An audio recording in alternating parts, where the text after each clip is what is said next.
Ngenes, Partai Demokrat sebentar lagi mau karam, satu persatu kader pindah partai, ditulis oleh Ferry Patli dari siwar.com. Sebelum kita lanjut, jangan lupa subscribe dan nyalakan loncengnya agar Anda menjadi yang pertama mendapatkan informasi dari jurnal terupdate. Memang betul kata bijak mengatakan ketidakjujuran adalah awal malapetaka yang panjang. Contohnya bisa dilihat pada Partai Demokrat. Partai ini awalnya begitu dikdaya hingga pemilu 2009. Baru setahun berdiri saja sudah berhasil mendapatkan 57 kursi di DPR atau meraih 7,45% suara. Hebatnya lagi Partai Demokrat juga mampu mengantarkan kadernya SBY terpilih menjadi presiden 2 periode. Puncaknya pada pemilu 2009, partai ini memperoleh 150 kursi di DPR atau 26,4% dengan total raihan suara 20,4%.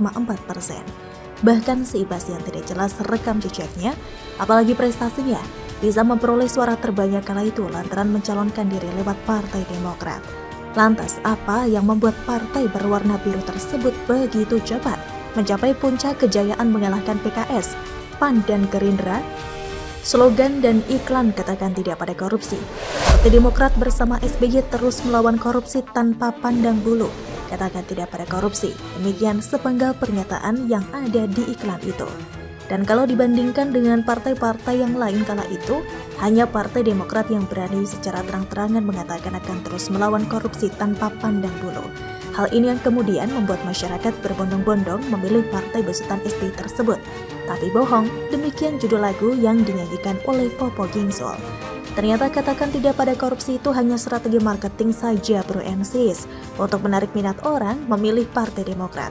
Slogan itu tidak benar-benar terpatri di hati dan pikiran kader Demokrat. Terbukti kok, orang yang menjadi bintang iklan katakan tidak korupsi itulah yang justru korupsi. Angelina Sondat, bintang iklan yang pertama diciduk KPK. Ia diketahui menerima suap terkait pembahasan anggaran pembangunan Wisma Atlet Palembang. Karena tidak jujur itu pun, Angie harus menerima risiko yang sangat besar, yakni diberhentikan dari anggota DPR dan dijatuhi hukuman 10 tahun penjara. Selanjutnya disusul oleh Andi Malarangeng yang juga ditangkap KPK. Ia ditetapkan sebagai tersangka korupsi dalam kasus proyek Wisma Atlet Hambalang terkait pembahasan anggaran pembangunan Wisma Atlet Palembang. Karir yang dia bangun selama bertahun-tahun pun hancur seketika karena korupsi tersebut. Bahkan Andi terpaksa harus mengundurkan diri dari kursi Menpora yang sebelumnya dipercayakan SBY kepadanya. Lagi-lagi karena tidak jujur. Yang terakhir bintang iklan katakan tidak pada korupsi diciduk KPK adalah Anas Urbaningrum. Ia berurusan dengan lembaga anti rasuah itu juga karena menerima gratifikasi dalam proyek Hambalang. Tidak pelak pasca ketahuan korupsi tersebut, masa depan Anas jadi suram seketika. Padahal karirnya moncar banget kala itu, mulai dari menjabat sebagai ketua PBHMI, anggota Presidium KHMI, anggota KPU, anggota DPR, hingga terakhir ia menjabat sebagai ketua umum Partai Demokrat. Karena pencapaiannya itu pula, Anas dianggap sebagai politisi muda yang meyakinkan dan cerdas. Sehingga ia diprediksi akan jadi pemimpin masa depan atau jadi Presiden Republik Indonesia berikutnya menggantikan SBY. Ternyata korup juga, gagal deh jadi pemimpin masa depan.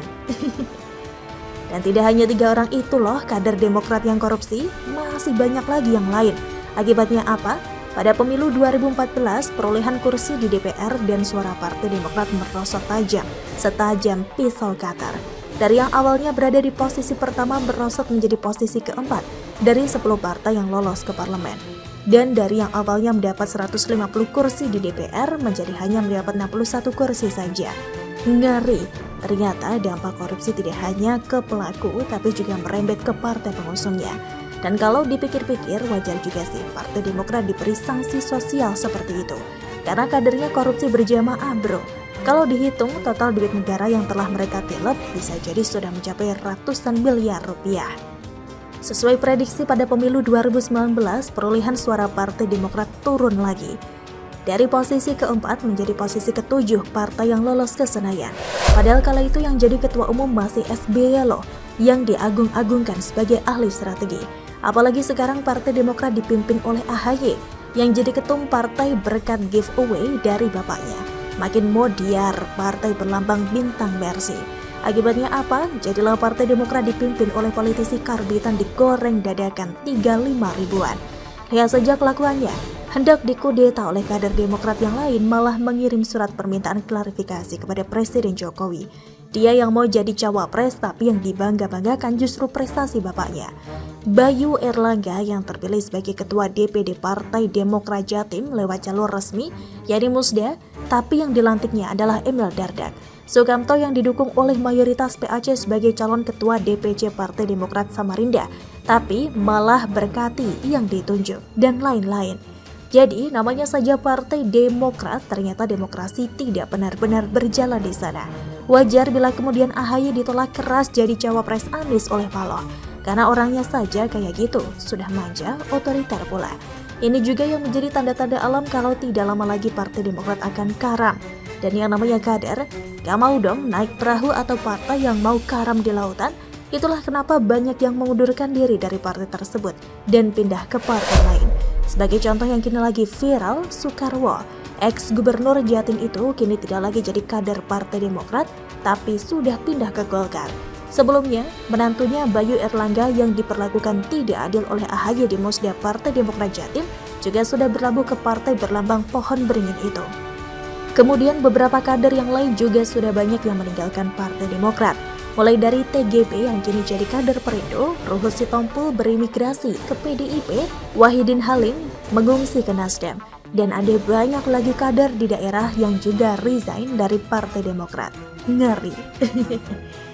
Sementara kader Demokrat seperti Cipta Pancalaksana dan Ardi Wirdamulya malah sibuk nyinyirin Ganjar dan Jokowi di saat kapalnya mau karam itu. Sungguh terlalu. Bagaimana menurut Anda? Rizal Ramli disikat Mahfud MD, Igilas ngabalin double uppercut, ditulis oleh Syardi dari Siwar.com. Sebelum kita lanjut, jangan lupa subscribe dan nyalakan loncengnya agar Anda menjadi yang pertama mendapatkan informasi dari jurnal terupdate. Ini bermula ketika Rizal Ramli mencuitkan potongan pernyataan yang diduga dilontarkan Mahfud mengenai malaikat yang masuk lingkaran kekuasaan bisa menjadi iblis. Rizal membuat cuitan mengenai hal tersebut saat mengikapi pernyataan Mahfud MD terkait Perpu Undang-Undang Cipta Kerja. Penjelasan dari Mahfud MD adalah sebagai berikut. Mahfud menjelaskan maksud pernyataan malaikat akan menjadi iblis bila masuk ke sistem Indonesia itu diucapkannya di masa lalu dalam konteks evaluasi sistem pilkada. Ucapan itu dilontarkan saat Mahfud masih menjadi Ketua MK pada tahun 2012. Waktu itu yang saya bilang jika sistem pilkada tidak diubah, maka malaikat pun kalau masuk ke dalam sistem Indonesia bisa jadi iblis. Waktu itu 2012 sebagai Ketua MK, saya sampaikan itu sebagai usul agar sistem pilkada diubah sebab sistem yang ada mendorong kepala daerah korupsi sehingga banyak yang masuk penjara, kata Mahfud MD.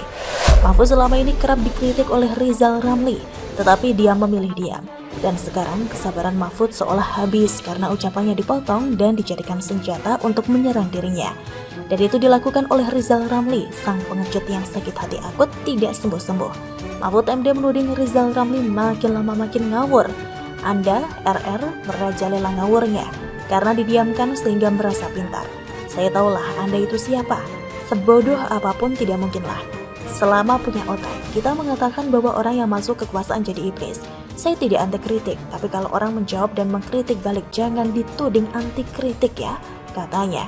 Dan yang paling telak adalah pernyataan bahwa Rizal Ramli ngawur dan bodoh. Ternyata Rizal Ramli ini makin ngawur dan bodoh. Tunjukkan kapan saya bilang bahwa setiap orang yang masuk kekuasaan menjadi iblis. Gobloklah pernyataan tersebut. Kapan dan di mana saya bilang begitu? Ayo. Saya bilangnya bukan begitulah, tapi begini, kata Mahfud. Rizal Ramli ini memang parah sih. Dengkinya luar biasa.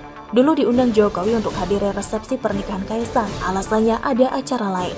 Tapi di sisi lain dia juga nyinyirin Jokowi. Ini benar-benar orang yang sudah sakit hati, tidak ada obatnya. Hatinya sudah terlalu kotor. Setiap kalimatnya seperti mengandung pesan licik dan dengki. Sakit hati didepak di masa lalu, tampaknya masih belum bisa mewaraskan pemikirannya. Makin lama makin ngawur, tepat seperti yang dikatakan Mahfud MD.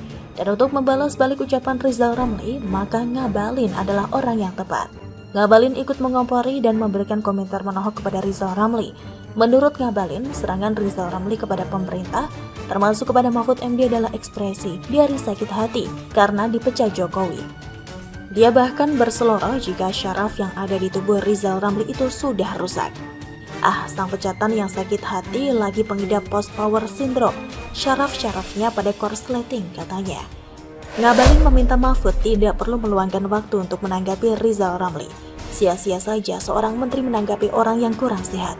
Profesor Mahfud, gak usah ladeni manusia seperti ginian, habisin waktu saja. Namanya juga orang sakit, katanya. Bahkan Ngabalin melontarkan pernyataan menusuk bahwa Rizal sebaiknya diboyong ke rumah sakit jiwa atau RSJ agar dia segera pulih dan tidak lagi berkomentar ngawur. Sadis, masa dibawa ke RSJ? Tapi sudahlah. Rizal Ramli ini malah semakin menunjukkan dirinya berkualitas kayak ikan teri. Berlagak bermutu kayak salmon tapi ternyata ikan berahan.